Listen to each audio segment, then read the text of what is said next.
Madame, Monsieur, bonjour, ravi de vous retrouver. Nous sommes jeudi 2 février 2023. Mina Abed est déjà parmi nous. Bonjour Mina. Bonjour Nol, bonjour à tous. Comment ça va Mina? Ça va? Ça va, ça se passe bien. Belle musique, hein? Très belle musique. Très belle musique, mais vraiment, ça donne beaucoup d'énergie, hein, de bon matin. J'imagine ça doit être le choix de Zahra? Sûrement. Certainement. On me confirme? À la passée, Zahra. c'est Zahra? On va me confirmer dans un petit moment, certainement. Ce sera Zahra, ça se passe bien. Voilà.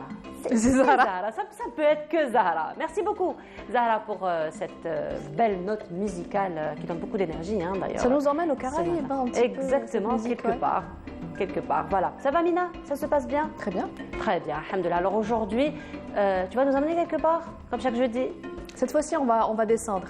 La dernière fois, c'était le nord. Cette fois-ci, on va refaire le sud. On a commencé par le sud déjà. On avait commencé par le sud. On est remonté au nord. On est remonté au nord. Et là, on va aller un peu plus. On redescend.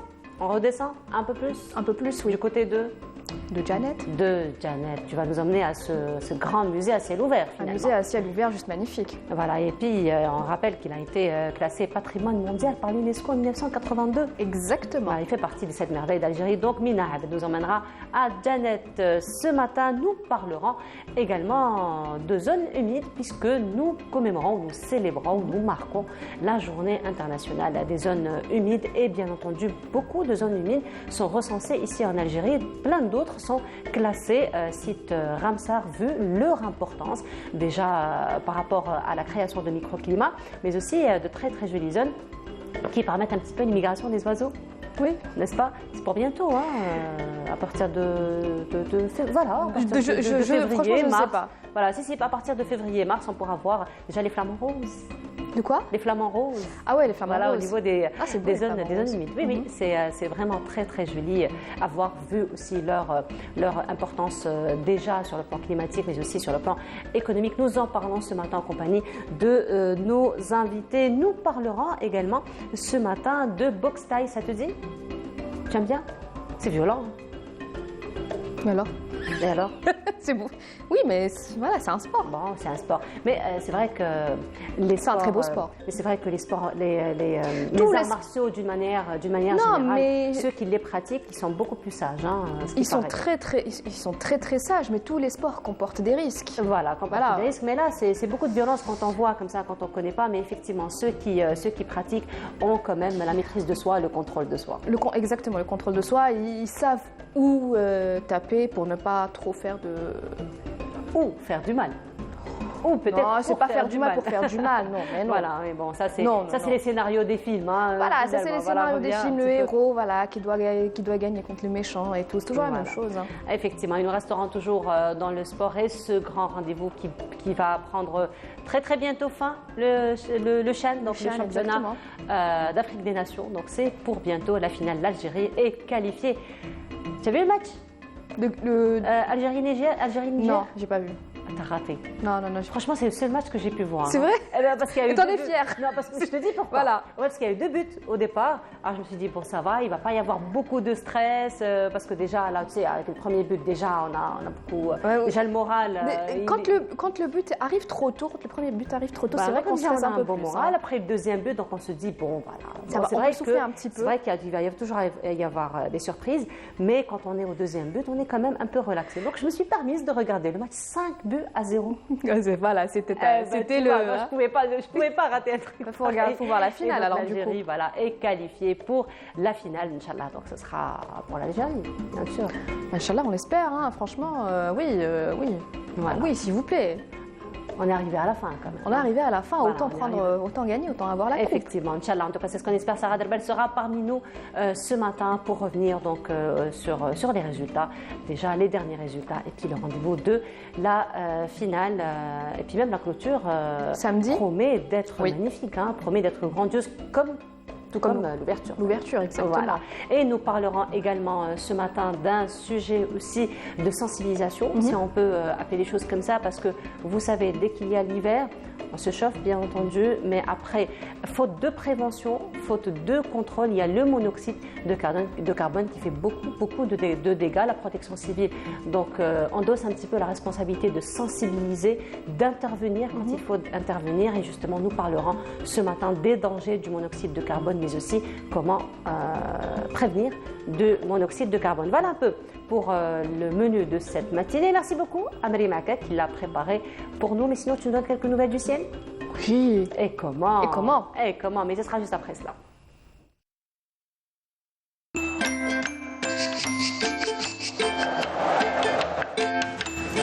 La météo vous est présentée par Mobilis. موبيليس معا نصنع المستقبل. Alors, il fait froid. Hein. Il fait froid, il fait beau. Un beau soleil. Mais en journée, froid. oui. En il journée, fait froid le matin. Même en journée. Hein. Même en journée, quand même, les températures en descendent. Hein. Oui. C'est l'hiver. Et tout ce que j'ai à dire, c'est l'hiver. Par contre, il n'a pas plu ces 2 derniers jours. Oui, hier, aujourd'hui aussi. Ouais, oui, c'était tellement bien. Voilà, c'était tellement bien. Puis on attendait tellement aussi. Non, mais on aura peut-être quelques gouttes de pluie, hein, peut-être demain. Inch'Allah. Demain voilà, pour le week-end, quelques gouttes de pluie. Pour le week-end, voilà. Mais sinon, quelques nouvelles du ciel pour aujourd'hui? Avec plaisir. C'est à toi. Merci beaucoup, Nodre. Bonjour à tous, excellent réveil. Beaucoup de brouillard ce matin sur l'ensemble des régions nord. Et puis un ciel dégagé un peu nuageux à l'ouest et au centre. On notera quelques passages nuageux vers la partie est avec beaucoup de brouillard vers les Aurès.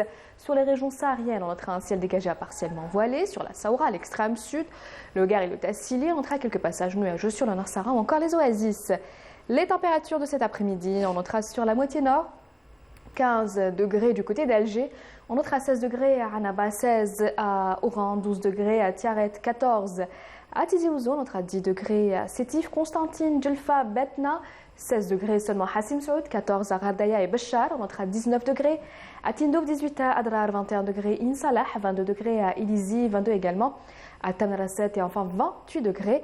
Ce sera la maximale à Pochpa du Mokhtar et Ingezem. On passe tout de suite à l'état de la mer. Pour cet après-midi, on notera une mer plutôt calme, un peu agitée à l'ouest et au centre, agitée vers les côtes est avec des vents entre 30 et 40 km/h à l'ouest et à l'est et entre 10 et 20 km/h vers les côtes du centre. Encore une fois, excellente matinée et à tout à l'heure midi.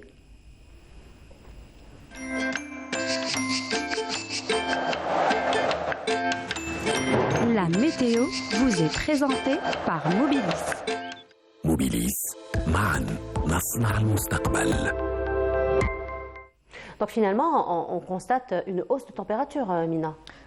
10 degrés par rapport à la semaine dernière, oui. Une hausse importante. Une hausse importante, on était à 5 degrés. Ça reste quand même à des températures saisonnières. Oui, non.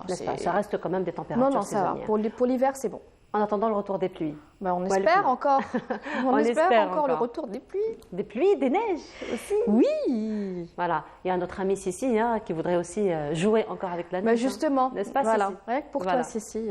On va essayer de temporiser un petit peu. Voilà, Inch'Allah. Donc c'est ce qu'on espère au moins pour ce week-end. Mais sinon, aujourd'hui, il va faire plutôt bon. Donc il va faire plutôt au moins bon, à Alger, 15 degrés. Pas trop chaud, pas trop froid, 15 degrés, voilà. Voilà, température plutôt donc saisonnière, plutôt agréable. On va dire agréable. Pour la saison. Mais sinon, tu vas nous emmener quelque part à Janet? Oui. Nous faire visiter ce musée à ciel ouvert? Un musée à ciel ouvert, juste très bien. Mais avant cela, nous allons aller quand même en image découvrir cela dans un beau reportage que Nakhla Aqbi a préparé. On se retrouve juste après. يا متروينا جرنا دمائنا ويخدم ينا دفك ضنائي جنت انت سكالين برهن الزغمانين في مرهرين أرغمانين سرك الخال ويهكا زرعي الدور عن الدنيا بس تفهمي منت بس كل النتيجة الهمة تصندس فيهن جنت جيت يا بلادي ربي على قدراك ما بالجبل تنادي صحراء من النخيل مطافس فسانة يلا ميتلام تنريم وهاقتنا وانتي سيستولام جنات انت سكالين رهنت الزغمانين جنات انت سكالين درهنت الزغمانين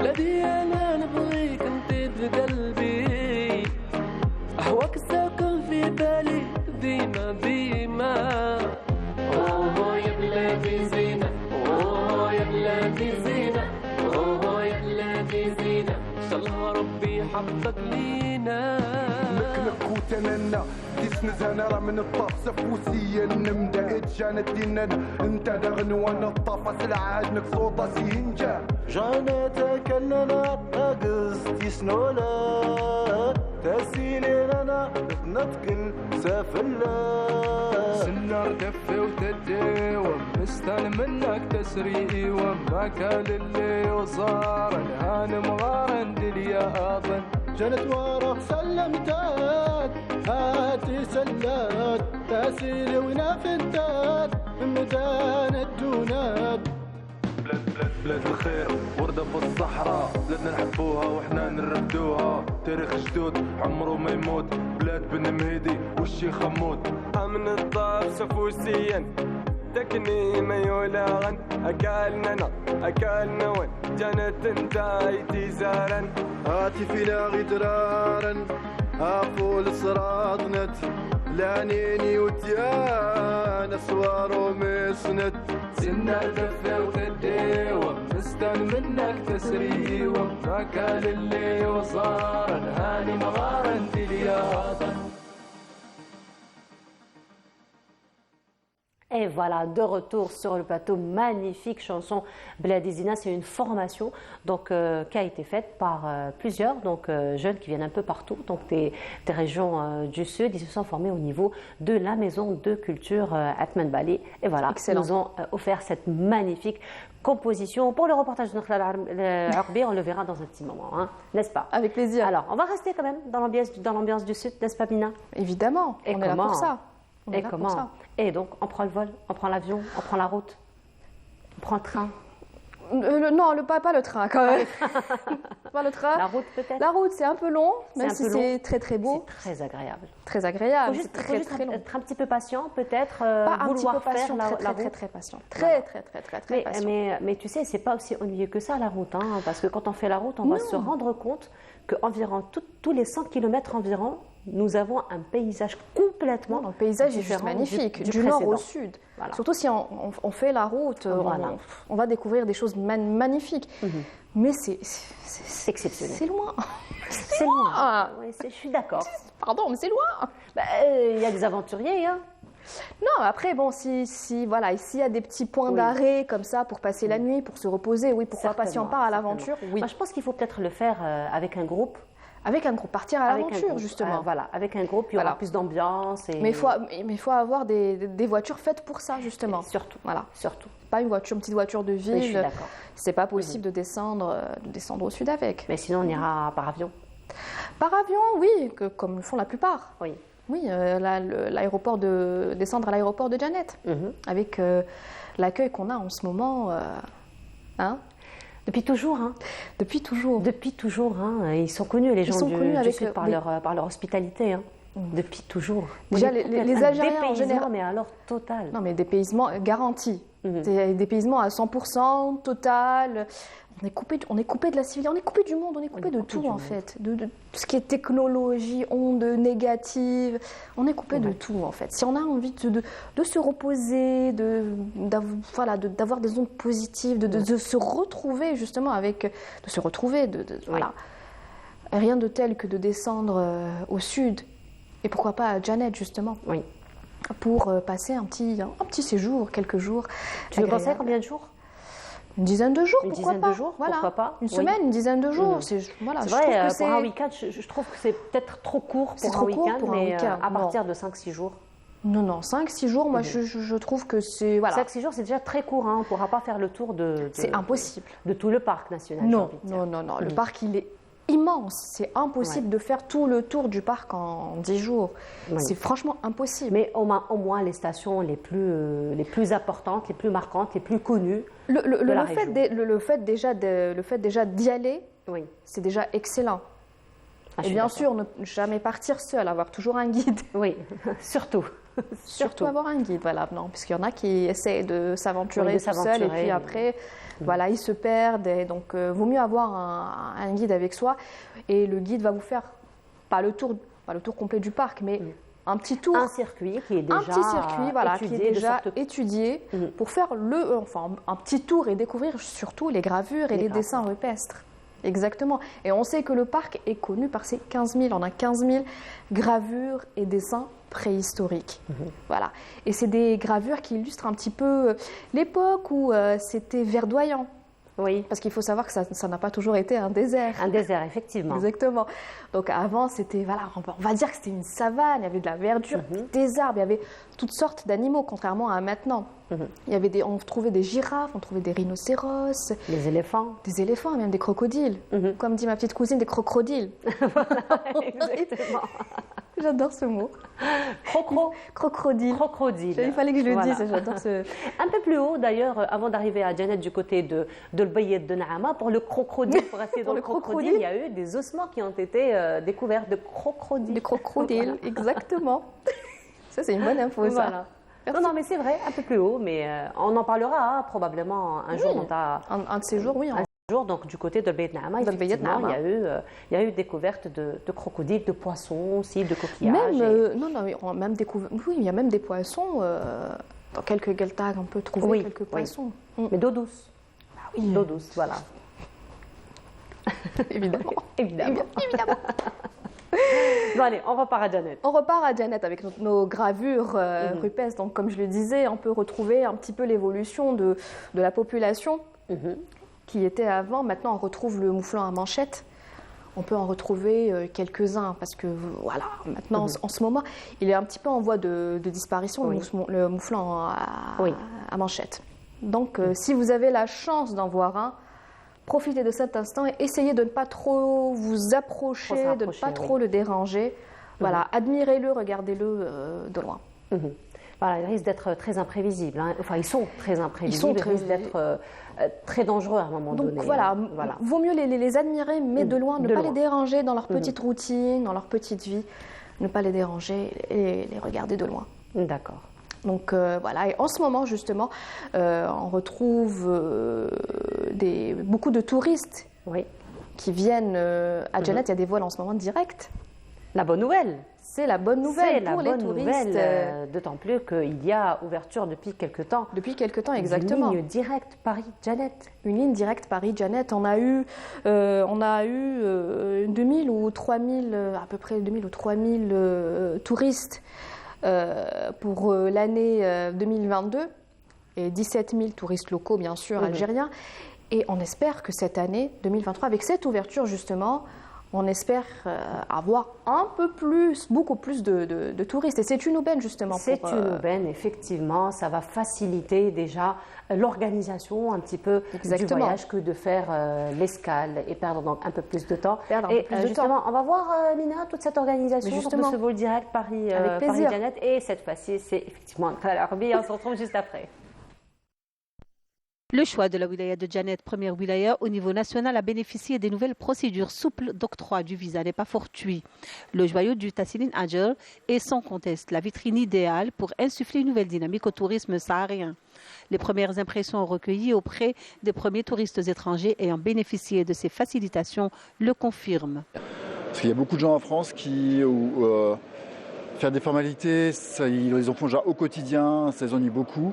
Le fait d'avoir un visa à l'arrivée, c'est beaucoup plus simple et ça attire les gens à venir dans le pays, quoi. Je suis très heureuse, ça faisait très longtemps que j'avais envie de venir à Janet et dès qu'on a vu que c'était rouvert, j'ai dit bon ben ça va, on y va.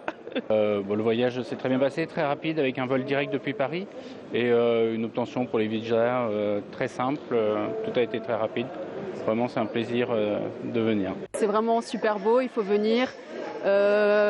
La région est super sécure, elle est très belle, les gens sont très sympas, très accueillants. Tous les moyens ont été mobilisés par les services de l'aéroport de Djanet, la police des frontières, la direction du tourisme et de l'artisanat de la wilaya, ainsi que d'autres services pour l'application optimale de ces facilitations. Des instructions ont même été données aux établissements concernés pour une meilleure prise en charge des touristes. C'est une première en Algérie que de délivrer aux touristes étrangers un visa d'entrée à l'arrivée au niveau de l'aéroport. Ces mesures sont à saluer. Je remercie les pouvoirs publics pour ces nouvelles procédures d'octroi du visa aux touristes étrangers. Ça leur évite de se déplacer au niveau des consulats. C'est une initiative louable.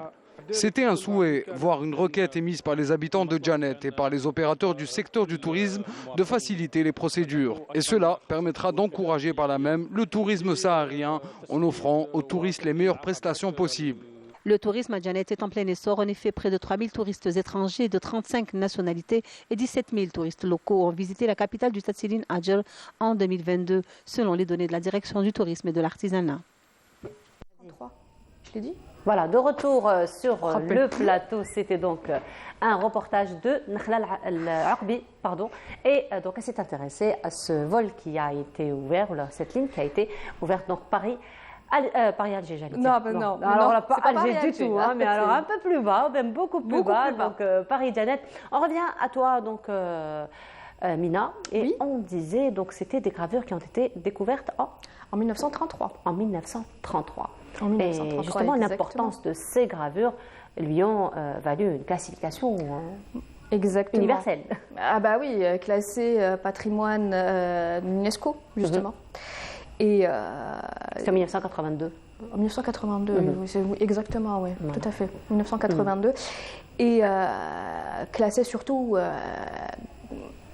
j'ai envie de dire, c'est pas à cause, mais grâce à ces gravures. Grâce à ces gravures, effectivement. Grâce à ces gravures qui sont juste magnifiques. Il y a même, quand on parle de la cité de Sofar, on dit souvent c'est la cité perdue. Oui. La cité perdue. Ou le triangle de Bermude de l'Algérie.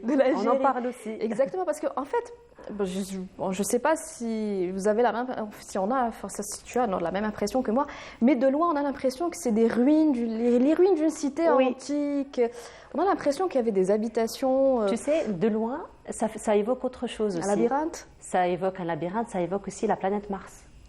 Exactement. Il y a un peu la couleur rougeâtre déjà qui prend un petit peu le dessus. Il y a aussi tous ces labyrinthes et voilà. Voilà, justement, on s'y perd. C'est pour ça qu'il vaut mieux avoir justement un guide touristique qui va vous expliquer toutes ces gravures. Il y a même quelques gravures qui restent un petit peu un mystère, hein. quelques dessins on va dire que c'est pas des êtres humains, c'est pas des animaux, mais on va dire des êtres avec des excroissances au niveau des bras, au niveau de la tête. Justement, j'ai oublié le dessin là.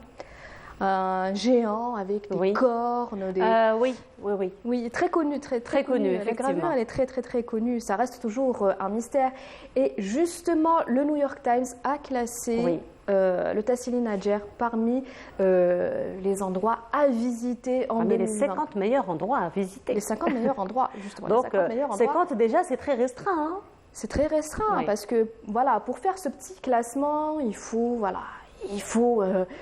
un paysage juste magnifique, une culture incroyable.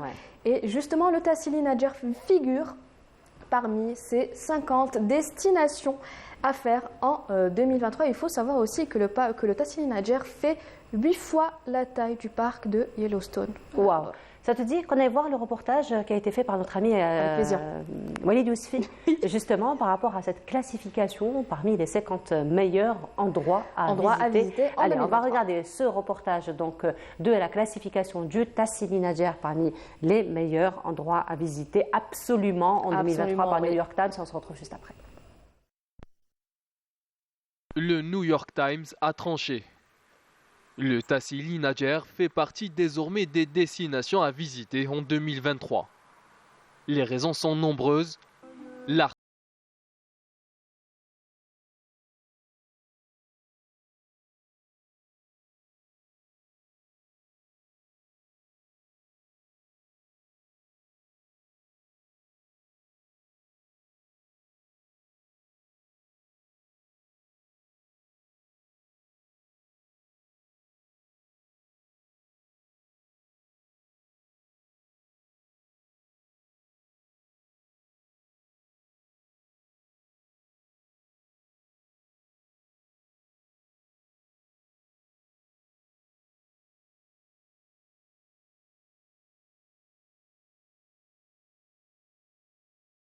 Dans le Tassili Najer.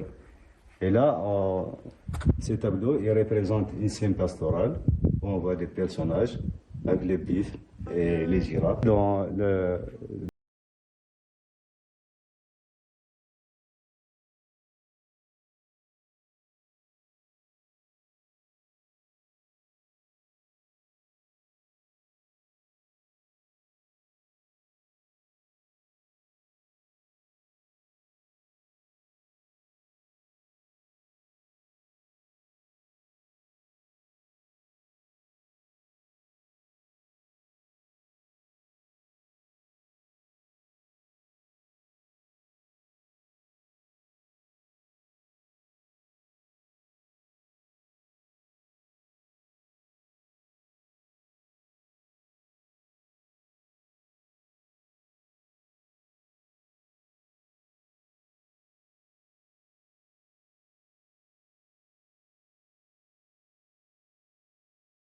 Beaucoup de gens, je l'ai confirmé avec les gens du groupe, qui attire beaucoup de gens qui viennent ici, pas pour le désert, pas pour les... Mais il y a une autre dimension. C'est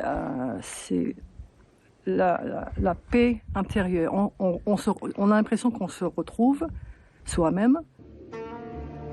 Le Tassili Najer, plus que jamais accessible aux touristes étrangers.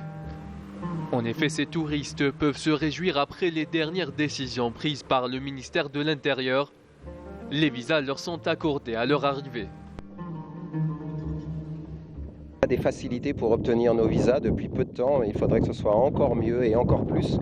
Et surtout, on a vu que maintenant, c'est très facile d'obtenir le visa parce qu'on arrive directement à la douane, n'importe quelle douane, et on peut obtenir le visa sans passer par l'ambassade.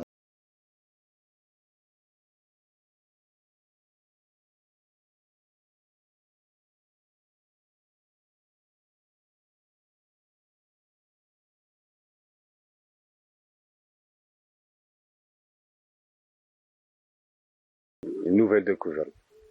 On n'en a jamais satisfait de ce qu'on a vu la première fois. Chaque fois qu'on vient, encore on a envie de revenir, encore de redécouvrir la zone. Parce que chaque fois, il y a encore de nouveau. Il y a quelque chose de nouveau. Il y a une nouvelle découverte.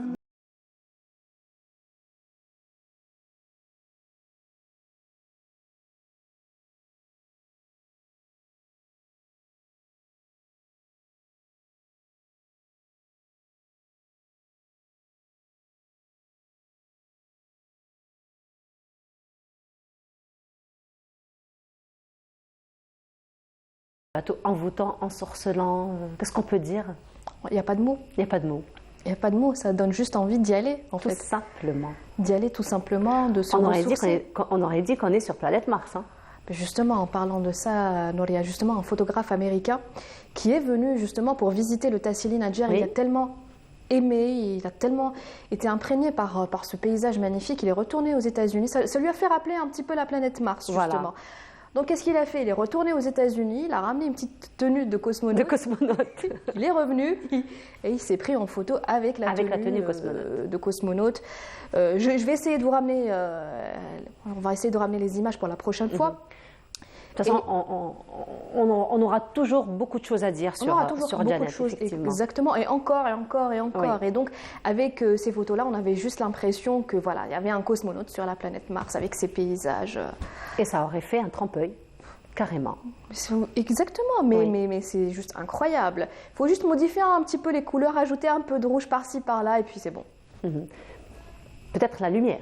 Jouer peut-être un petit peu sur la lumière. Oui, bien sûr, la lumière est très importante. En tout cas, Mina, merci beaucoup pour ce beau voyage. Et puis, j'insiste sur une chose. Quand on y va, retour au nord, il nous faut vraiment un petit temps de réadaptation. Parce que là, on est tellement dépaysé qu'on aura vraiment du mal à retrouver notre quotidien, la dynamique de notre quotidien comme on le fait aujourd'hui. De descendre vers le sud, de ne pas avoir de téléphone, pas de technologie, pas de bruit, pas de... Ça, c'est déjà un dépaysement. Effectivement. En tout cas, merci beaucoup. Mina, on se retrouve quand même tout à l'heure après le journal télévisé du midi. Avec plaisir. Pour un autre point météo, celui de 19h. Tout à fait. à 9h30 et puis demain pour Bonjour d'Algérie. Exactement. Voilà, merci beaucoup. Merci. Mina, allez, à tout à l'heure. On continue, on va vous proposer donc cette balade avec ces images et on se retrouve juste après.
Et voilà, de retour sur le plateau. À présent, nous allons parler donc de ce tueur silencieux, le monoxyde de carbone. Et parmi nous, aujourd'hui, Monsieur Bernaoui, bonjour. Bonjour, madame. Bienvenue à vous. Vous êtes le chargé de communication de la protection civile. Il faut dire, Monsieur Bernaoui, des chiffres catastrophiques. Malheureusement, c'est le cas, c'est le constat amer. Donc, c'est des chiffres un peu inquiétants, notamment enregistrés début d'année 2023. On est à 57 personnes décédées, malheureusement. Et plus de 777 autres qui étaient incommodés, secourus, puis évacués vers les différentes structures hospitalières. Donc, à la fin de janvier, on était à 56 personnes décédées. Début de février, hier soir, à Constantine, une vieille personne qui est décédée intoxiquée par le monoxyde de carbone émanant d'un chauffage. Malheureusement, c'est un chauffage qui n'est équipé ni d'un système d'évacuation des gaz brûlés, un chauffage vétuste, malheureusement. Et c'est le constat qu'on a fait à travers toutes les interventions, à travers tous les accidents qui ont que ce soit causé des morts ou des personnes incommodées secourues. On a constaté ça, des choses, des problèmes, des erreurs malheureusement, notamment c'est quoi le monoxyde de carbone, il est dû à quoi? Les gens confondent entre le gaz butane, le gaz naturel et ce tueur silencieux, comme vous l'avez bien cité, il est dû à quoi? Donc le monoxyde de carbone, il faut que les citoyens sachent qu'il est dû à une combustion incomplète, que ce CO, il n'existe pas. On a le CO2, mais le CO, il est dû à une combustion incomplète, c'est-à-dire manque d'un élément principal, essentiel, c'est l'oxygène.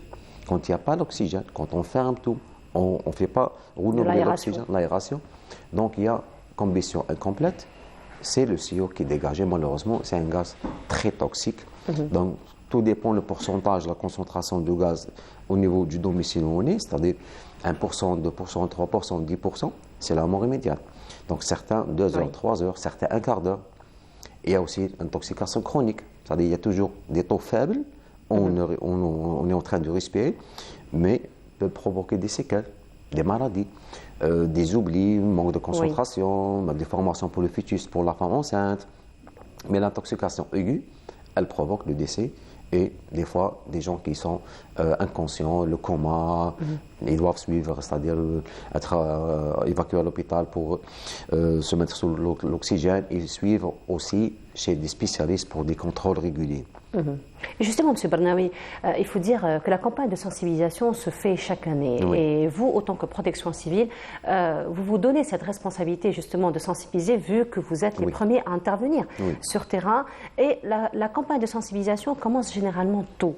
Donc on voit déjà qu'à partir de septembre-octobre, la campagne de sensibilisation commence au niveau de tous les médias, au niveau déjà avec il faut dire la société civile aussi fait un travail colossal sur tout un plan de communication en compagnie aussi de d'autres collaborateurs tels que la société civile qui fait un travail extraordinaire sur terrain aussi. Mais finalement, qu'est-ce qui fait que, est-ce qu'on peut dire que l'information ne passe pas ? Est-ce qu'on peut dire qu'on n'est pas assez sensibilisé ou c'est un oubli ou en fait qu'est-ce qui est dû à ce que cette situation revient quand même avec des taux catastrophiques chaque année? Il y a la multicause. Donc, il y a certaines catégories, certes, que manque de connaissances, l'oubli, mais la plupart, c'est-à-dire où on a constaté, comme j'ai bien signalé, des erreurs. Des erreurs flagrantes, des erreurs dangereuses. Ce sont des erreurs qui sont dues à l'installation, déjà à l'équipement. À l'équipement. Il y a l'équipement. Justement, M. Barnaoui, il y a des images que vous avez ramenées, des images carrément choquantes. Voilà, c'est cette image, c'est un chauffage très vétuste ancien, notamment, regardez, les glaces, elles sont cassées, donc il y a l'émanation de monoxyde de carbone, le raccordement avec le tuyau galvanisé, c'est-à-dire il y a des pertes énormes, on a ce truc-là, on a pour mettre le linge, pour sécher le linge, etc. Donc là, ça a été à Moulbouaké où il y a eu des personnes décédées malheureusement. Voilà. Et il y a plusieurs cas comme ça, surtout notamment sur la dernière opération de sensibilisation. Voilà, le chauffe-eau, je viendrai. Le chauffe-eau, je viendrai parce que la multicause, la principale actuellement qui cause des décès. Notamment ces chauffe-eau de 5 litres ou 10 litres qui ne sont pas menus d'un tuyau d'évacuation des gaz brûlés. Installés, que ce soit au niveau des cuisines, qui sont toutes fermées, ou bien au niveau des salles de bain, comme a été enregistré avant-hier, au niveau d'Mdia, une personne de 70 ans, dans une salle de bain, utilise le chauffe-eau, sans évacuation, sans système de renouvellement d'air. Voilà, ces erreurs-là, où il y a le raccordement mal raccordé, qui n'est pas, c'est-à-dire bien fermé. Donc il y a toujours autour des gaz brûlés, notamment à travers les cheminées et les gaines d'aération qui sont obstrués par notamment les nids d'oiseaux. Cette image, malheureusement, je l'ai ramenée. Ça, à la base, c'est un cumulus. Ça, c'est produit à l'Algérie, malheureusement. À la base, c'est un cumulus. Le monsieur, il l'a, c'est-à-dire refabriqué pour l'utiliser comme un chauffe-bain. Chose qui est étrange. Il a causé une personne décédée aussi. Notamment, il y avait le danger de mort monoxyde de carbone et le danger d'explosion, parce qu'il n'est pas destiné à être utilisé par le gaz. Il y en a plusieurs. Des exemples comme ça, malheureusement. Alors justement, M. Barnaoui, notre ami et notre collègue Lamia Boudbouda s'est déplacé pour voir un petit peu comment se passe par rapport à la prévention et à la sensibilisation au monoxyde de carbone. Je vous laisse voir ce reportage de Lamia Boudbouda et on se retrouve juste après. Chaque année et surtout en période hivernale, le monoxyde de carbone endeuille des familles entières. Et pourtant, il suffit d'un petit appareil et quelques gestes de bon sens pour sauver des vies. À El Hamiz, nous avons été à la rencontre de vendeurs de chauffage à gaz qui doivent être obligatoirement vendus avec un détecteur de monoxyde de carbone. Quand on achète un produit contrefait, quand on achète un produit qui n'est pas homologué, quand on a un produit très ancien et qu'on n'arrive pas à l'entretenir, on leur conseille les produits qui sont homologués, fabriqués en Algérie et homologués. Donc ces produits-là qui sont vendus chez nous, c'est des produits assurés et rassurants. Il y a un produit aussi qu'on vend avec le produit, donc avec le chauffage ou le chauffe-eau, ce qu'on appelle le détecteur de monoxyde de carbone. C'est une alarme. Cette alarme-là, au cas où il y a une fuite au niveau de vos foyers, le détecteur de monoxyde de carbone va directement vous alerter qu'il y a un problème. Le choix du bon appareil reste capital. Plusieurs éléments sont à prendre en compte avant d'acheter et d'installer votre chauffage à gaz ou chauffe-eau. Saïd Abdelkader prospecte le marché. كنا في القديم كنا نشري مطفأة هكذا عفوية، نشري مطفأة ونشوفوا على حسب السعر والسعر الأقل ثمن وأقل. الآن لا، ما بقاتش أقل ولا أغلى ثمن، أحسن وأتقن مدفأة. Pour chauffer sans danger, quelques réflexes sont à adopter, comme la vérification des installations et leur bon fonctionnement par des plombiers et chauffagistes agréés. Il faut d'abord opter pour une production nationale, un produit qui est fabriqué localement, où vous avez son entretien, vous avez facilement une pièce de rechange, et quand vous achetez bien sûr votre produit, il est accompagné d'un détecteur de monoxyde de carbone qui est fourni, y compris dans le prix de vente du produit. S'il n'est pas livré, le consommateur peut exiger, le client peut exiger cet appareil. La cheminée que vous pouvez installer à l'intérieur de la maison, elle doit être en galvanisé et non pas avec cette matière qui est faite en aluminium. C'est un accordéon flexible. Sur le plan esthétique, c'est beau, mais il est dangereux à la longue au niveau du foyer. Il faudrait chaque année assurer une maintenance de votre appareil de chauffage ou bien chauffe-eau. Il ne faut pas attendre jusqu'à ce qu'il soit en panne pour appeler un spécialiste. Quand vous faites appel à un spécialiste, je dis un plombier, c'est un plombier qui est agréé par Sonalgaz. Si vous ne connaissez pas les adresses de ces plombiers, vous pouvez vous adresser facilement à l'agence Sonalgaz, l'agence commerciale de Sonalgaz. Elle peut vous donner une liste. Ils ont un listing des plombiers agréés par Sonalgaz. Faites appel à des professionnels et non pas à des bricoleurs. Une cinquantaine de décès par asphyxie au monoxyde de carbone, juste pour le mois de janvier. Des chiffres glaçants, donc vigilance et prévention restent de mise. Effectivement, des chiffres glaçants, comme le dit si bien notre ami Lamia Boudbouda dans son reportage. Je reviens à vous, Monsieur Bernaoui. Donc, encore une fois, on revient à cette prévention au monoxyde de carbone. On disait d'ailleurs qu'on a un petit peu cet orgueil lorsqu'on a une nouvelle maison, par exemple, de revoir un petit peu l'architecture intérieure. Et ce n'est pas toujours aux professionnels auxquels on fait appel pour revoir l'installation. Donc, finalement, qui doit s'occuper d'une réinstallation ou d'une maintenance particulière? Tout d'abord, il faut savoir que revoir l'installation, revoir, c'est-à-dire l'architecture de son domicile, il y a des coins où il y a des choses qu'il ne faut pas toucher. Il y a des spécialistes qui seront là de revenir, revoir. C'est notamment comme Sonalgaz, la protection civile, notamment sur le système concernant le monoxyde de carbone, le système d'aération, de ventilation. Il y a des bouches d'aération, notamment, normalement on les trouve basses et hautes, à travers les portes, les fenêtres, etc. Un système qui fait renouveler l'air automatiquement, entrer l'oxygène. Donc, on commence à toucher, c'est-à-dire à renouveler, et d'ailleurs, à changer. M. Bennaoui, il faut dire que dans la construction, ça fait partie des cahiers des charges. Bien sûr, ça fait partie des cahiers des charges. Il y a tous des experts qui passent avant, c'est-à-dire la réception finale, notamment c'est-à-dire avant la délivrance, l'exportation du gaz, où il y a concernant le réseau qui alimente le système de ventilation, d'aération. Donc, c'est les bons, OK, avec contrôlé par, c'est-à-dire mis par un spécialiste dans le domaine, agréé, qui fournit un certificat de conformité. Donc, Sonalgaz libère le gaz, on commence à tuer. Mais malheureusement, par la suite, quand on a dans la tête de revoir l'architecture, reloquer, avoir des choses modernes, etc., des matériaux isolants, donc on enlève tout ce qui est préventif et on ne change pas. Et des fois, comme vous l'avez bien cité, certains s'amusent à toucher même les cheminées collectives, les gaines d'aération collectives, qui sont strictement interdites à toucher ou, c'est-à-dire, obstruer ou les enlever. Parce qu'on est concerné par un système collectif de tout un immeuble. Donc, moi, je vais l'enlever.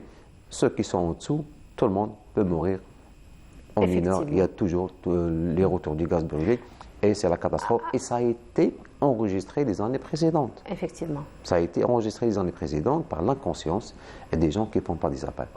Tant mieux, alhamdoulilah, actuellement, Monsieur le Président, qui a, c'est-à-dire, émis des directives, notamment dans ce sens, pour promulguer des lois concernant l'interdiction de modification sans permis de modification et sans avoir retourné aux institutions concernées, tout ce qui est par délivrance de certificat de conformité ou bien d'exploitation. Alors justement, M. Barnaoui, vous avez parlé un petit peu de cette installation collective. Oui. Donc ça reste une installation collective à gaz. Aujourd'hui, on parle beaucoup, pourquoi pas? Donc ça reste quand même une recommandation d'installation collective, mais aller vers un chauffage central, aller vers des radiateurs, c'est peut-être un peu plus sécurisé que le gaz, sauf que ça coûte beaucoup plus cher, n'est-ce pas? C'est parmi les solutions, c'est-à-dire aller vers la modernité, le chauffage centralisé avec une chaudière qui est installée à l'extérieur, avec un système de radiateur qui alimente et qui chauffe la maison. Donc on est tranquille. Mais elle est coûteuse un peu par rapport, c'est-à-dire une moyenne 300 000 dinars, 350 000 dinars, peut-être plus pour des appartements qui sont grands.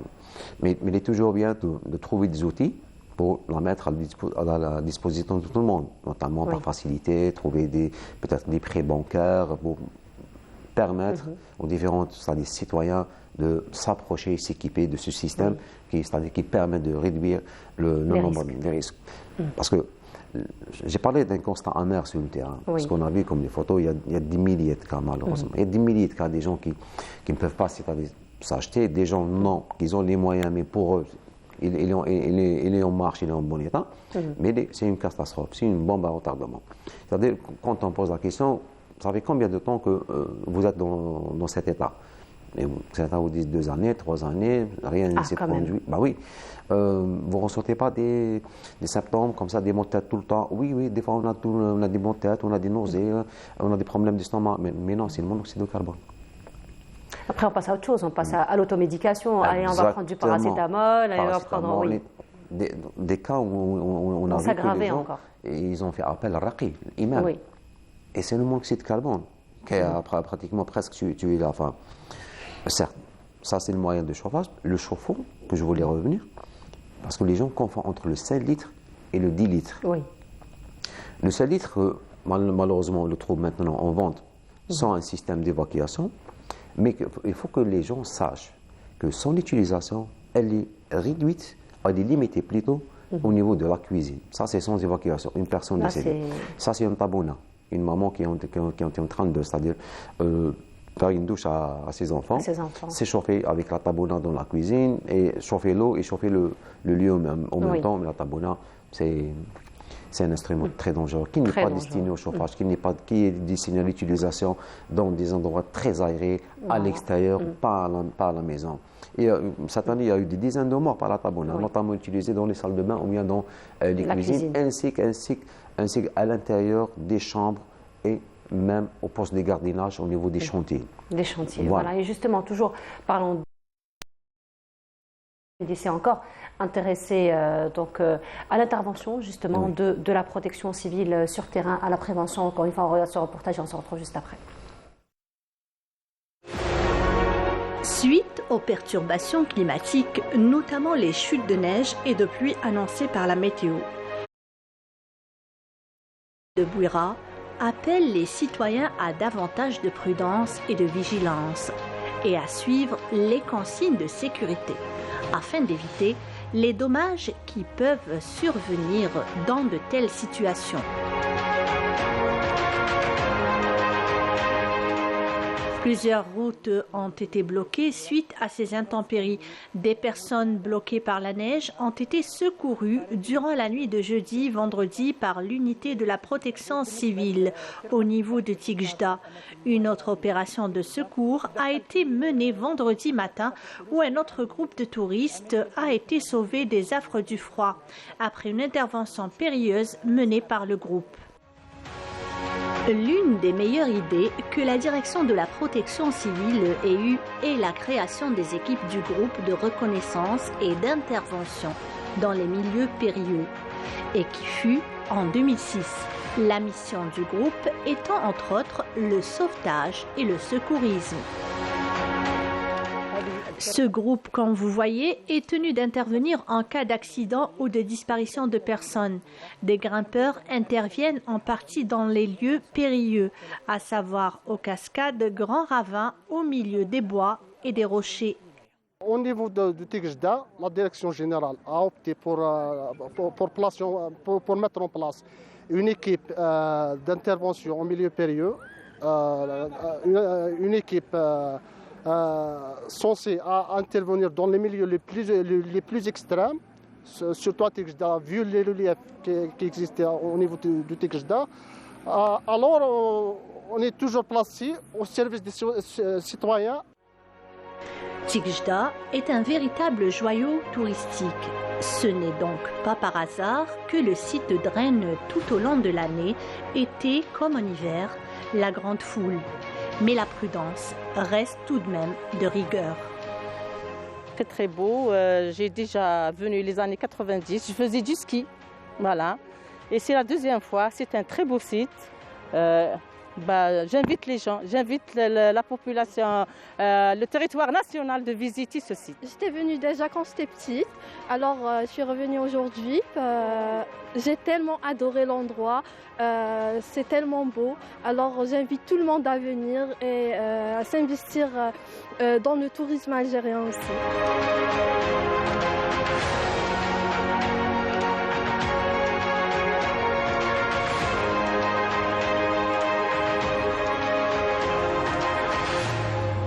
Un magnifique site là où Faria El-Hamdi nous a emmenés du côté de Tigejda. Il faut dire que c'est un joyau. Hein.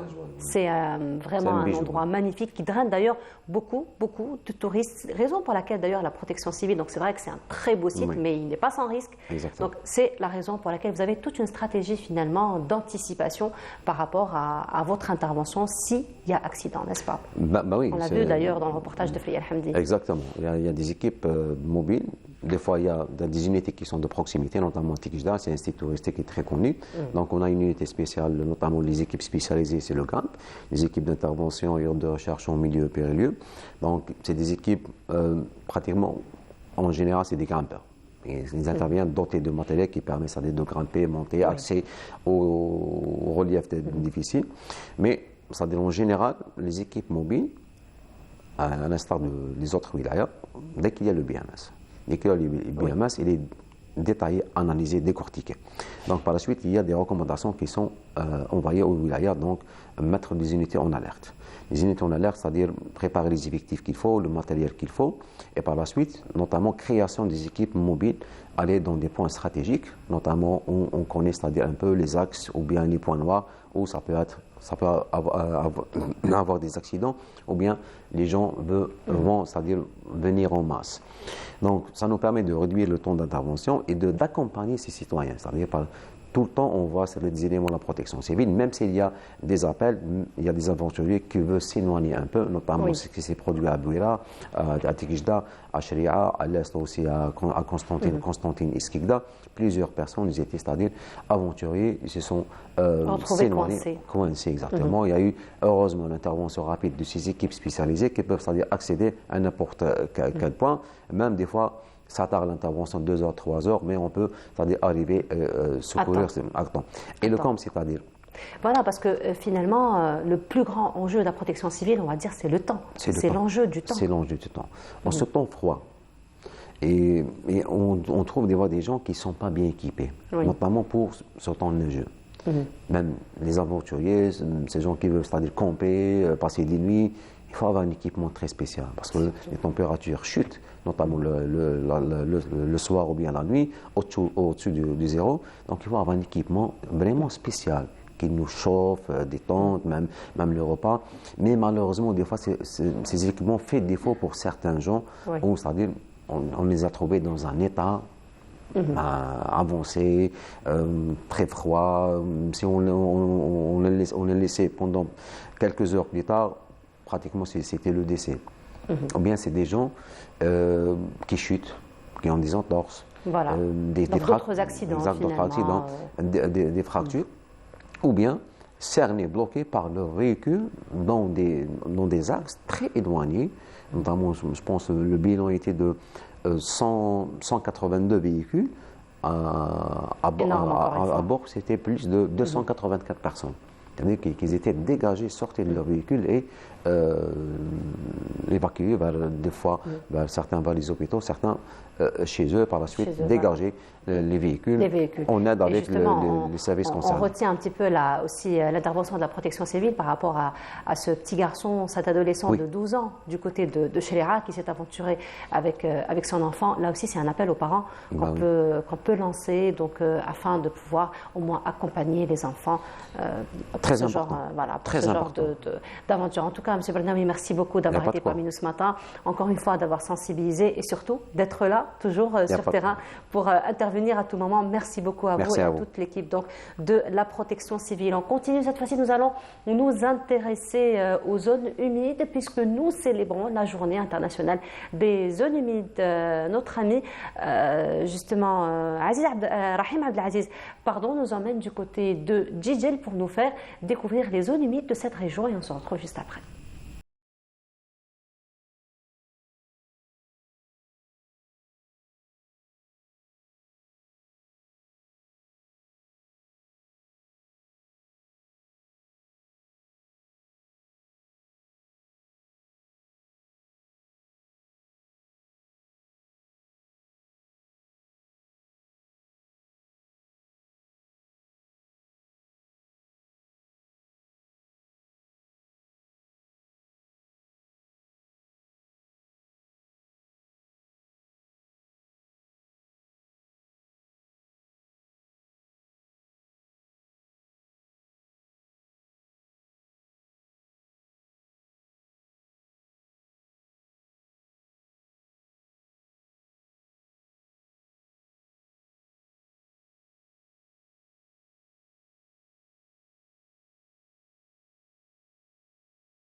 Biogéographique diversifiée.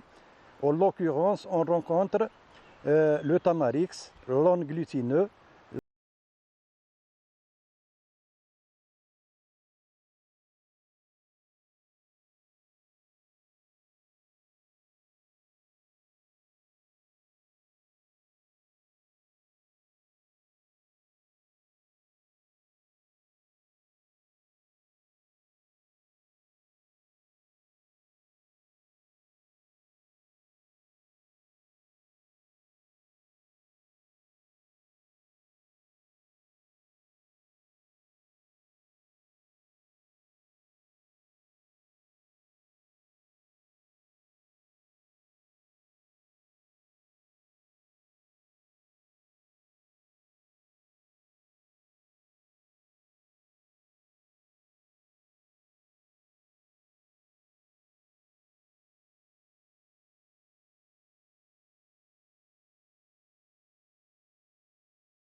essentiellement d'espèces endémiques.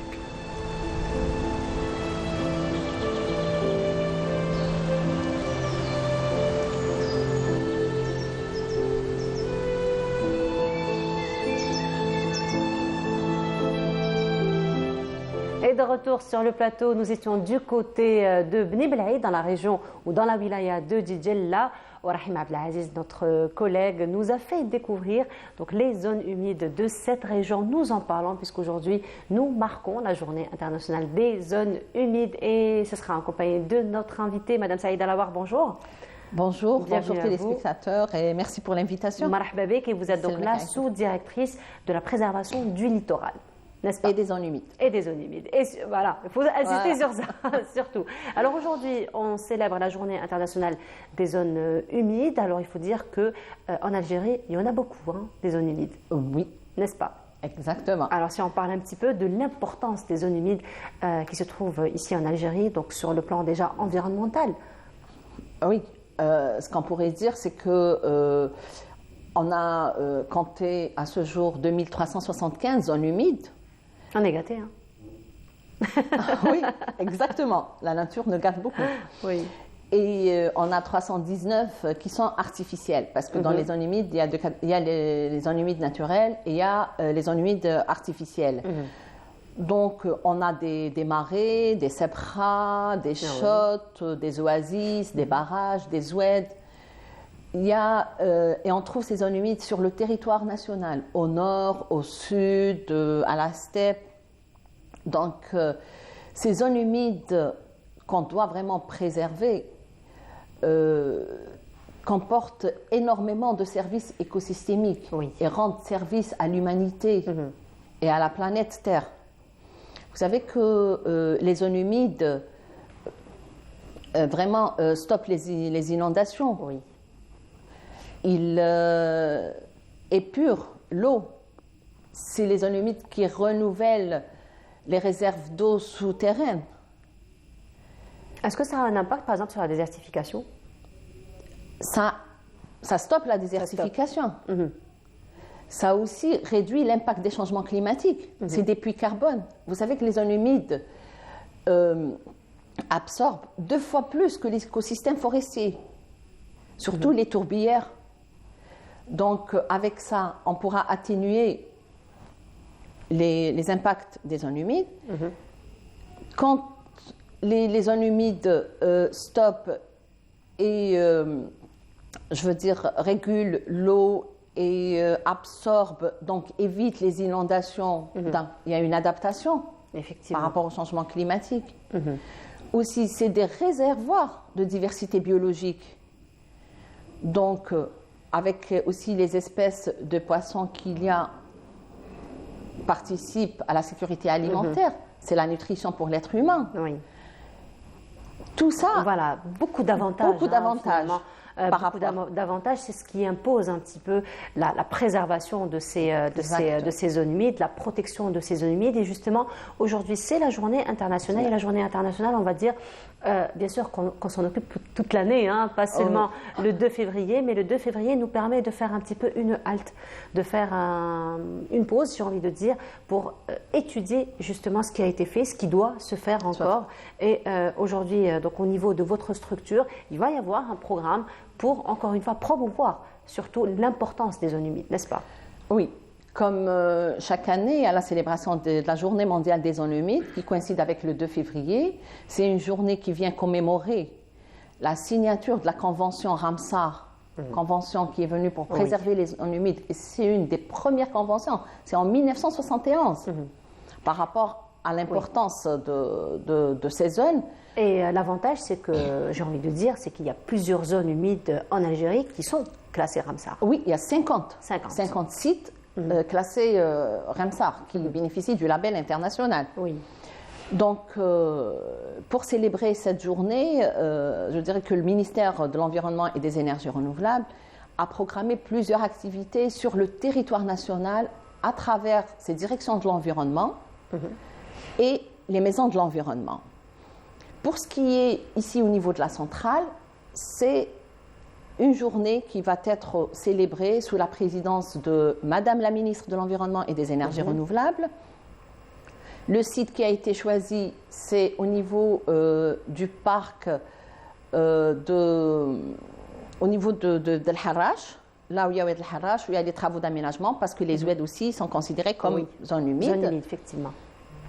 Et c'est une journée qui va être célébrée en plus du ministère avec ses établissements sous tutelle, l'Agence nationale des déchets, le Conservatoire des formations à l'environnement, le Commissariat national du littoral, le Centre national des ressources biologiques, bon, et les autres. et aussi avec des établissements qui sont sous tutelle de la wilaya, le DEVA, l'EPIC de gestion des déchets, Netcom, sans oublier bien sûr la société civile qui est un partenaire très important. Très important, donc il y a beaucoup d'associations qui vont être avec nous. Il y a les établissements scolaires à travers les clubs de l'environnement et il y a les scouts bien sûr. Donc tout ça va être au niveau... Tous les maillons de la chaîne finalement. Exactement, parce que le secteur de l'environnement, le ministère de l'Environnement et des énergies renouvelables seul ne pourra rien faire. Ne pourra rien faire, effectivement. Et donc c'est une journée un peu qui va aider à réveiller les consciences, à sensibiliser, je veux dire, les citoyens, les populations, les décideurs pour préserver ces zones et aussi éduquer la nouvelle génération et leur apprendre comment préserver ces zones et leur importance pour qu'il y ait un avenir meilleur et pour préserver ces ressources pour eux-mêmes, pour nos enfants, pour leurs enfants et les générations qui vont venir après. Donc ça va être une journée où il y aura bien sûr une présentation sur l'intérêt de ce parc au niveau de Oued el-Harrach, aussi l'état d'avancement des aménagements qui sont en train de se faire de Oued el-Harrach, et on voit très bien comment l'Oued est en train d'être aménagé. Il y a une campagne de plantation qui va être lancée aussi par Madame la ministre de l'Environnement et des Énergies renouvelables, sans oublier que les établissements sous tutelle du ministère de l'Environnement et des Énergies renouvelables qui va faire des expositions. Et chacun, selon ses missions, par exemple l'Agence nationale des déchets va montrer comment il faut éviter de jeter les déchets, comment il faut traiter ces déchets pour ne pas impacter ces zones humides. Il y a le Centre des ressources biologiques, national des ressources biologiques, qui va parler de toutes les ressources biologiques qu'on trouve dans ces zones, qu'on doit préserver. Le CNTPP, le Centre national des technologies et des technologies propres, il va présenter deux entreprises, deux établissements industriels qui font du traitement des eaux usées pour préserver ces eaux. Ils vont présenter quand même une expérience importante pour que les autres puissent suivre. Aussi, il y a des activités avec les enfants. Voilà, qui vont être là pour faire de l'animation. C'est surtout les sensibiliser à cette importance et ça reste quand même des journées d'éducation, d'information, d'initiation aussi donc à l'importance de la protection des zones humides. Alors, vous parliez tout à l'heure donc des zones humides naturelles, des zones humides artificielles. On va aller du côté de Djidjel pour découvrir une autre zone humide artificielle, cette fois-ci un barrage. Donc de Djidjel, c'est en compagnie de notre ami Badira Amarni. On se retrouve juste après. Les importantes chutes de pluie ont eu un impact positif sur les infrastructures hydrauliques puisqu'elles ont permis le remplissage de nombreux barrages en Algérie. Le cas du barrage de Tablout à Djidjel, dont les vannes ont été ouvertes pour évacuer les eaux en aval sur l'Oued Djindjen. Après les importantes précipitations, le barrage de Tablout a connu une hausse du niveau d'eau, ce qui a poussé la direction du barrage à faire le lâchage d'eau. La wilaya de Djidjel est dotée de 5 barrages hydrauliques d'une capacité de 680 millions de mètres cubes. Les dernières précipitations ont permis l'augmentation du volume des eaux du barrage de Tablout, ce qui permettra de sécuriser la population en alimentation en eau potable. Les agriculteurs ont accueilli favorablement ces pluies qui ont permis l'irrigation des terres agricoles et des champs assoiffés. C'était la sécheresse, il n'y avait pas d'eau. On avait l'impression d'être toujours en été. Dieu merci, la situation s'est améliorée, ce qui nous a redonné espoir d'avoir une bonne saison agricole. Les pluies qui se sont abattues sur le pays nous ont encouragés à labourer les parcelles que nous n'avons pas travaillées par manque d'eau. Nous nous attendons à de meilleurs rendements grâce aux pluies qui sont tombées. Le taux de remplissage des barrages de l'Est du pays frôle les 50%, où le niveau d'eau a augmenté de 110 millions de mètres cubes après les dernières chutes de neige et de pluie.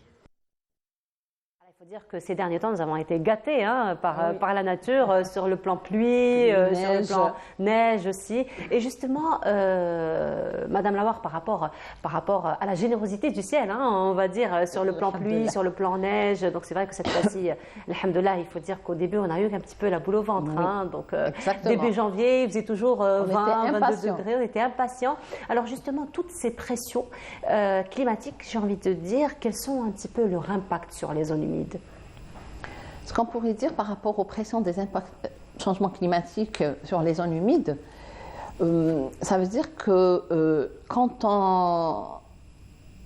plutôt c'est l'impact anthropique qui engendre beaucoup plus ces pressions et tout sur. Parce que si on assèche la zone humide pour la rendre une terre agricole et faire de l'agriculture, donc c'est très difficile de récupérer le milieu. Et en plus de ça, parce que avec la nature, si on a des pluies, on va perdre même cette agriculture, parce que le milieu va être inondé. Donc avec l'élévation de la température et les pressions sur ces zones humides, c'est ça l'impact des changements climatiques. C'est cet impact-là, avec l'impact humain, qui va nous mener vers la disparition. Mais si ces zones humides sont bien préservées, on pourra les sauvegarder. Et c'est ces zones humides-là qui vont nous aider, plutôt c'est eux qui vont aider à réduire l'impact des changements climatiques. Vous savez, quand on a des zones humides polluées, donc on perd la diversité biologique qu'il y a.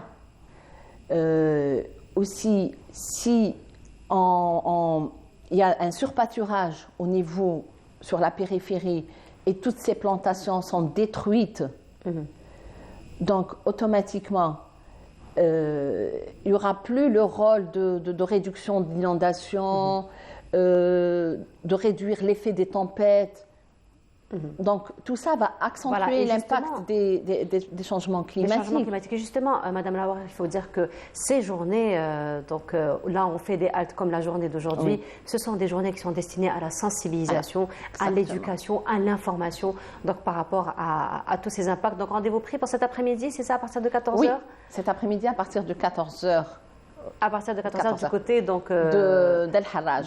C'est le parc du Point d'eau. Le parc du Point d'eau. Voilà. En tout cas, merci beaucoup. Ça a été un plaisir de vous recevoir. Merci beaucoup à vous, Madame Saïda Lawar. Donc, je rappelle, vous êtes la sous-directrice de la préservation du littoral et des zones humides. Exactement. Voilà, j'apprends bien la leçon. Je vous remercie. Merci beaucoup à vous. On continue. Nous allons nous retrouver pour la dernière station de cette matinée pour parler de boxe thaï. Mais avant cela, ça va être une petite balade à travers ces images qu'on vous propose. Je vous retrouve tout de suite.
de retour sur le plateau et cette fois-ci, nous allons nous intéresser au sport, à la boxe thaï particulièrement. 2 athlètes ont été qualifiés donc qui viennent d'un club particulier. Nous en parlons ce matin en compagnie de l'entraîneur. Déjà, Hicham Bouchtal, bonjour. Ramzi, pardon. Ramzi. Hicham, c'est qui? Hicham, voilà, Hicham, c'est lui. Ramzi, marhaba bik. Ça va, la baisse? On est très content de la qualification. C'est normal, pour nous. Voilà. Ça reflète un petit peu votre travail, vos efforts. Moi, je suis C'est normal, alhamdoulilah. Après la préparation اللي درناها في الكلوب كذا والتعب كذا ما راحش باطل. Des bons résultats. Voilà, et les athlètes sont parmi nous ce matin, à savoir Ayman Akak. Ayman, bonjour. Akram. خلط لكم كاع اسماواتكم. Akram, bonjour. Ça va bien. Ça va? Ça se passe bien? Félicitations. Merci beaucoup. مرحبا. Et parmi nous, Hicham, ما غلطش. Ah oui, Hicham Garita. Hicham Garita. Hicham, bonjour. Ça va? لاباس وانت؟ الله الحمد لله. Alors Hicham, جيتنا من الغواط, c'est ça? من الغواط. مرحبا بك. Et content de la qualification. Alhamdulillah. De la qualification. Alors avant de parler de la qualification, je reviens à vous, Ramzi. Alors on va peut-être présenter un petit peu votre club. Bon, le club c'est Mouloudia d'Alger Centre, c'est pas le Mouloudia d'Alger. Oui. C'est Mouloudia d'Alger Centre. La création en 1994. Et la section de boxe thaï, ça fait 4 ans. L'équipe c'est champion, le club Mouloudia d'Alger Centre, champion d'Alger par club. En boxe thaï, 4 ans consécutifs. Allah Ibarak. 4 ans consécutifs. Mais avec des moyens et tout, alhamdoulilah. Très bien. C'est normal, les résultats. Et justement, Ramzi, la boxe thaï, on a l'impression, c'est pas comme le judo, par exemple, le karaté, où ce sont des disciplines très connues et très développées en Algérie. Non. Qu'en est-il de la boxe thaï? À l'intérieur, il y a du monde quand même qui s'intéresse à la boxe thaï. Il y a beaucoup de monde, même la boxe thaï. La boxe thaï, c'est le sport du siècle. La boxe thaï, kickboxing, MMA, c'est tendance. C'est les sports du siècle. Pour le moment. Ce sont des sports qui englobent plusieurs sports à la fois, plusieurs disciplines. C'est normal, un sport de combat, c'est pas des arts martiaux, c'est des sports de combat, carrément. C'est très violent. Violent mais bien, pour la jeunesse c'est bien. Violent en sport, c'est mieux que violent à la rue et tout. C'est vrai, je suis d'accord avec vous. Mais sinon, ça reste des valeurs, les الواحد يتعلمهم. Moi, الواحد يسي maîtriser, يعرف يميز روحه, يعرف. Moi, je suis un enfant de quartier populaire. Mais à l'époque, à Bab el Oued, c'est chaud. C'est chaud. Quartier populaire, mais c'est normal. Mais quartier populaire, beaucoup de champions de karaté, de kickboxing. Effectivement. Moi, j'ai participé 2 fois au championnat du monde. Oui. 10 fois champion d'Algérie, 2 coupes d'Algérie. Mais grâce quartier, grâce les salles, l'entraînement, la misère. Voilà, justement, nous sommes en train de voir de très très belles vidéos, un petit peu des compétitions, on voit un petit peu les entraînements. Alors, Akram, je reviens à toi. Alors, Akram, d'où vient l'importance d'aller vers la boxe thaï? C'était un coup de tête, c'est ballon, c'est... قاعد تحوس على روحك في ديفيرون ديسيبلين. انا قلت لك قاعد تحوس على روحك في بليزيور ديسيبلين. سيت بزاف لي سبور ومن بعد حسيت لا توش هذيك تاع كومبيتيسيون فهمت باللي لازم لي ان سبور تاع تكون خير من لي كونت خير لازم هذيك لا توش. D'accord. Et là, il faut dire que tu as eu une belle qualification. Ça va. N'est-ce pas? Alors, tu as été qualifié, les entraînements que tu as fait, les efforts que tu as fait pour être qualifié. باين انطرينمون دير كل يوم تنطريني. مزيركم؟ نعم. باين بلي مزيركم. شكون؟ رمزي. سير او كونترير تري بروش لي زاتلات. نو بروش بصح. بون انايا بروش لي زاتلات بصح انا عندي عفسه كي مديفيرونسي على لي زاتلات سي كو كي يلحق السبور الصاله سي بون كونسونطري في السبور. Voilà, il faut se concentrer au sport et le résultat est là pour une qualification. Effectivement. Alors Hicham, جيت من الغواط. Oui, من الغواط. من الغواط الله يبارك. Et justement, alors احكي لنا un petit peu في la boxe taille في الغواط سي تما اللي دير les entraînements تاعك. نو شغل درت هنا الإقامة دار لي إقامة الشيخ رمزي هنا عنده. داكور دونك جيت كاريمون. اي والله هو راني هنا في ألجيك شغل دار لي إقامة هنايا ونخدم معاه هنا في الصالة شغل ما نروحش ونجي. مريح هنا في ألجي نسكن لها بصح هنا نوطريني هنا مريح شغل في الإقامة هنايا. بنعكنو شيخ. وي هي بالذات. الوغ جوستومون احكي لنا شويه كيفاش نديروا لي زونترينمون كيفاش بديت سبور كيفاش حتى خيرت انت لا بوكس تاي. ما خيرتش انا شفافيه بارك. شكون شافها فيك؟ باباك ربي يشدك. اي والله هو اللي شاف لي ذا سبور شغل شاف عندي الانرجي وانا صغير شغل. اي قال لي دخل بني ذا سبور نشوف من صغري من 5 سنين بديت معاه حتى لهذا الوقت. وي وانا مع الضرب شغل خلاص من صغر ما بس كرهتهم صحابك؟ ما من صحابي في الصاله. لا كي كنت صغير. صحابي والو مانيش دونجي برا. ايوا تمت مع السبور حتى بانتك فاهم شغل كي كبرت وليت ندخل كومبيتيسيون سما 4 فوا شامبيون دالجيري مش اول خطره. اول خطره في السينيور شغل كنت هذا وين راني طلعت والحمد لله درت غالا بروفيسيونال في تونس ثاني جبت شغل الحزام الله يبارك وسمى بي اف سي امام الشيخ. بي اف سي كاجا امامي دوبل باتروا سمى مليح شامبيون دالجيري وبي اف سي professionnel, alhamdoulilah. Et justement, Ramzi, je reviens à vous par rapport à tous ces entraînements, par rapport à... Donc là, c'est une qualification, donc ils sont qualifiés, finalement, ils vont aller plus loin, ils vont aller faire d'autres compétitions. Ça va tourner autour de quoi? De quel genre de compétition? Après le championnat national, c'est des champions d'Algérie. C'est des champions d'Algérie. C'est des champions d'Algérie. Ça fait 2 jours, il y a un regroupement. Le regroupement de l'équipe nationale. Donc, qui cumulent le regroupement de l'équipe nationale. Alors, normalement, les deux, c'est bon, sélectionnés pour le championnat d'Arabe à Dubaï. D'accord, ça va se passer quand? Le 26, le 1er mars. Le 1er mars, c'était le 8 ou le 6. 1er au 3. C'est très proche, hein? Ça va. Avec l'équipe nationale, c'est 81 kilos et 71 kilos.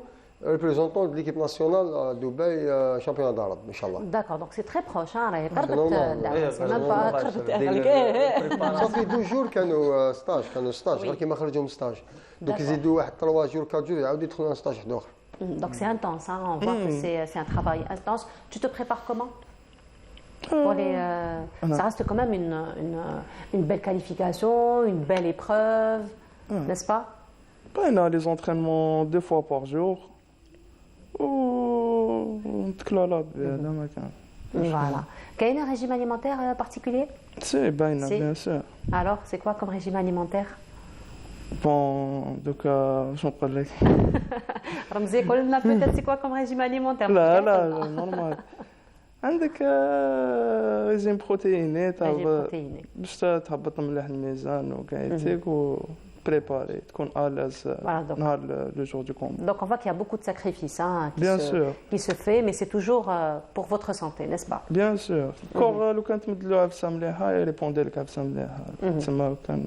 Voilà, mais donc là Ramzi vient de nous dire que كنتوا في stage, donc maintenant على 2-3 jours تعاودوا تولوا un autre stage qui va durer encore 2-3 jours. Donc on voit que c'est le planification finalement.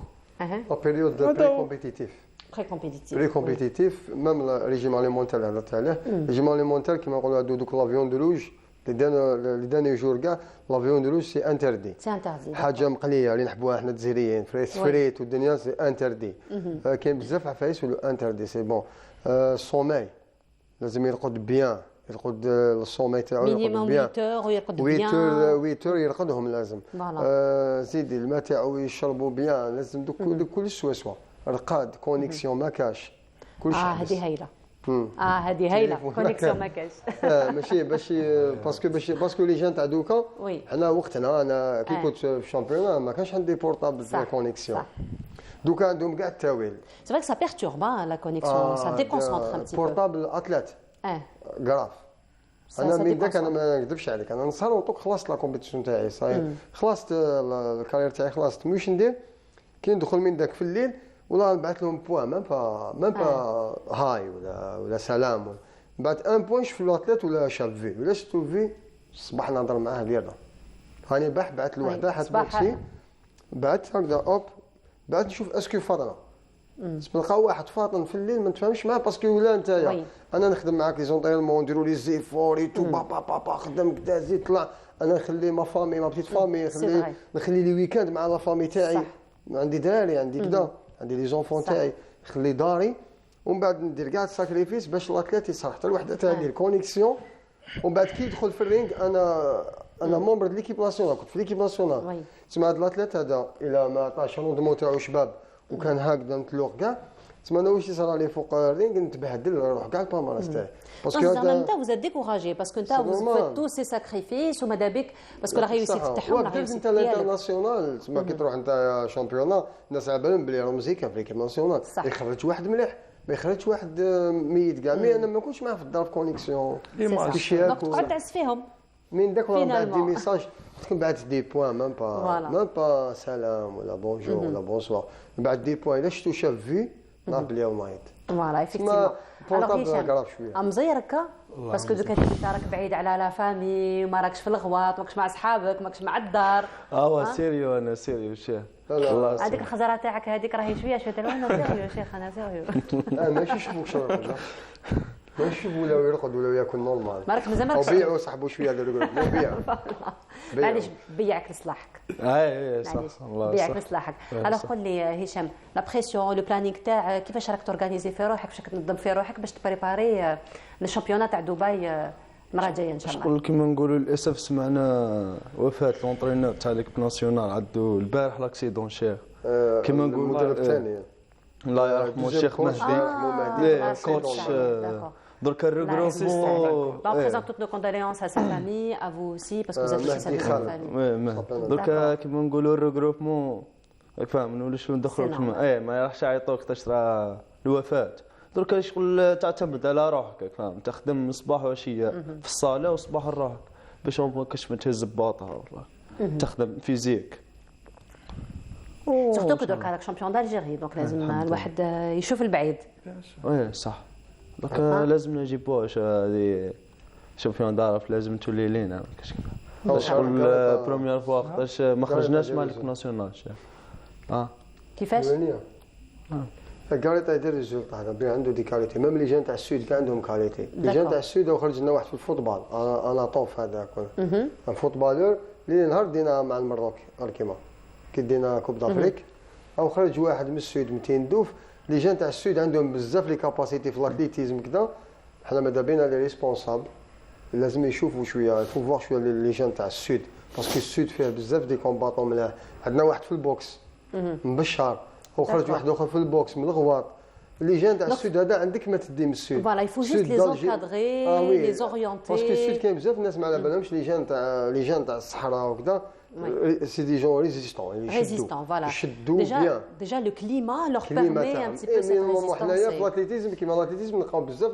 حنا لي جان تاع السود نخدموا بهم الاتليتيزم انا رحت الصحراء لوغ دوني لوغ شانس سورتو انا درت لا سيمين اولمبيك لا سيمين اولمبيك درنا 2004 ولا شفت دي جان يمشوا بالحفاف السخانه ونحنا بصبابط وحسينا لها بزاف مي هذيك لا ريزيستونس كذا ايتيليزيه في السبور فوالا هذا برودوي ما عندهمش غير البترول اكزاكتومون كاين البترول مي هذاك البترول هاد لي جان بترول هادو ما تروح دير بهم العجب هادو ما يرفدوا درابو تجيبوا انت من الصحراء نجيبوا من الصحراء بوكسي مليح ريزيستون تجيب واحد اخر تاع الاتليتيزم فوتبال حنا ماذا بينا لي ريسبونسابل يشوفوا شويه السود لي جان دو سود فوالا en tout cas on est très d'accord avec vous et maintenant on va juste Akram pardon on va juste terminer sur un point donc beaucoup de travail objectif remporter le championnat arabe n'est-ce pas Hicham كيف remporter le championnat arabe ان شاء الله ان شاء الله ولا نجيبوا لا ميداي نعم اذا جابوا دي ميداي نجيبوها ما لازم ان شاء الله لازم يجيب ماشي ايدا يجيبوا لي ميداي ونعاودوا نستقبلهم نسبا ان توكا يعطيكم الصحه جو رابيل رمزي بوشتر vous êtes l'entraîneur donc du club Mouloudia d'Alger Centre aussi était avec nous Akram Akak vous êtes athlète représentant le club Tiger Sport الله يبارك et parmi nous était également Hicham Garita Hicham يعطيك الصحه je vous souhaite une très belle réussite ان شاء الله وراني نستنى فيكم pour vous recevoir ان شاء الله voilà nous arrivons à la fin de notre émission, je tenais à vous rappeler que le documentaire que notre ami et notre collègue Zoher Bendimred a fait sur l'un des ports les plus importants, les plus imposants d'Algérie, le port de Djenjen, sera rediffusé ce soir à partir de 20h40. Je vous souhaite une très belle journée à tous. Pour ma part, je vous donne rendez-vous demain à partir de 8h. C'est toujours un plaisir de vous retrouver. Bonne journée à tous. Au revoir.